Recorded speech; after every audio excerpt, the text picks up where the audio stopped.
ಅಲ್ಲ, ಯಾವ್ದಕ್ಕೆ ದುಡ್ಡು ಕೇಳ್ತಾರೆ? ಈ ಅಧಿವೇಶನಕ್ಕ ಅಥವಾ ಈ ಗಾಂಧಿ ಅಧಿವೇಶನಕ್ಕೆ ಸರ್ಕಾರ ನಿಗದಿ ಮಾಡಬೇಕಾಗಿದೆ, ರಿಕ್ವೆಸ್ಟ್ ಮಾಡಿದೀವಿ.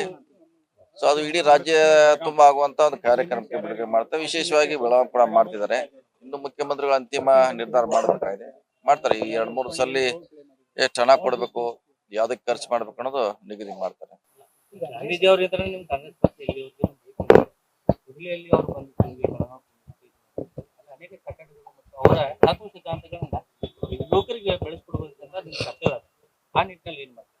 ಅದೇ ಹೇಳಿದ, 1 ವರ್ಷ ಕಾರ್ಯಕ್ರಮ ಇದೆ. ಅದರಲ್ಲಿ ಶಾಲಾ ಸುಧಾರಣೆ ಇರಬಹುದು, ಸ್ಮಾರಕಗಳಿರ್ಬಹುದು, ಗ್ರಂಥಾಲಯಗಳಿರ್ಬಹುದು, ಈ ರೀತಿ ಅನೇಕ ಚಿಂತನೆ ನಡೀತಾ ಇದೆ. ಇದು 1 ವರ್ಷ ಕಾರ್ಯಕ್ರಮ ಇರೋದ್ರಿಂದ ಇವತ್ತೇ ಮಾಡ್ಬೇಕಂತೇನಿಲ್ಲ. ಸೊ ಇಡೀ 1 ವರ್ಷ ನಿರಂತರವಾಗಿ ಕಾರ್ಯಕ್ರಮ ಮಾಡ್ತೀವಿ.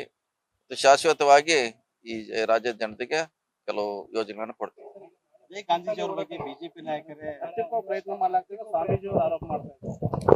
ನೋಡಿ, ಅದು ಇವತ್ತು ಮೀಟಿಂಗ್ ಕರೀತಾರೆ ಮತ್ತೆ DC ಅವರು, ಸ್ವಾಮೀಜಿ ಅವರು ಮತ್ತು ಪ್ರಮುಖರ.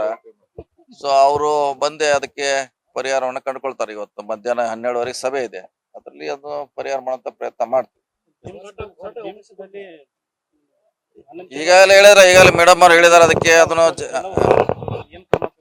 ನೋಡೋಣ, ಅದು ವರದಿ ಬರ್ಲಿ, ಕೇಳ್ತೀವಿ. ನೀವು ಹೇಳಿದಂತ ಅದರಲ್ಲಿ ಎಷ್ಟು ಅಂಕಿಅಂಶ ಇದೆ, ಅದ್ರ ಮೇಲೆ ಅಧಿಕಾರಿಗಳಿದ್ದಾರೆ, ಅವ್ರ ಇಲಾಖೆ ಇದೆ, ಅವ್ರ ಸೂಚನೆ ಮಾಡ್ತೀವಿ. ಯಾಕಂದ್ರೆ ಅಂತಿಮವಾಗಿ ನಿರ್ಧಾರ ಅವ್ರು ಮಾಡಬೇಕು. ನ್ಯೂಸ್ ಫಸ್ಟ್, ನಿರ್ಭೀತಿಯಿಂದ ನಿಮ್ಮ ಪರವಾಗಿ.